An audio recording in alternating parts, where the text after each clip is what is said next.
সাইয়েদনা জিবরাইল বললেন, ইয়া রাসূলুল্লাহ, মাতা পিতাকে বার্ধক্য অবস্থায় পেয়ে তাদের সেবা করে, তাদের সাথে সদাচরণ করে যে সন্তান জান্নাত কামাতে পারলো না, তার জন্য ধ্বংস আপনি বলেন আমিন। আমি বলেছি আমিন।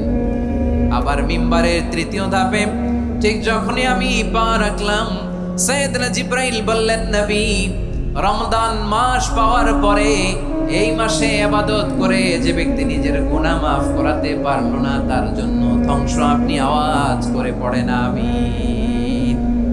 কত বড় ধমক, কত বড় ওয়ার্নিং দেখছেন! যে রমাদান পেয়েছে কিন্তু রমাদানের ইবাদত করার মধ্য দিয়ে সে নিজেকে জাহান্নাম থেকে মুক্ত বানাতে পারলো না, তার উপর আল্লাহ লানত, তার জন্য ধ্বংস।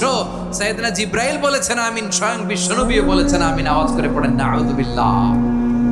তাহলে রমজান আসবে আর আমরা নিজেদেরকে জাহান্নামীদের লিস্ট থেকে নাম কাটিয়ে জান্নাতীদের লিস্টে উঠাতে পারবো না। এর চেয়ে বড় হতভাগা কি আর কেউ থাকতে পারে? আওয়াজ করে বলেন। তাহলে রমাদানের এই রহমত, বরকত, মাগফিরাত, ফজিলত আমাদের কামাই করার দরকার আছে না নাই? আর মাত্র 7 দিন বাকি, আর মাত্র কয় দিন? এগুলো নিয়ে আমাদের কোনো আগ্রহ নাই।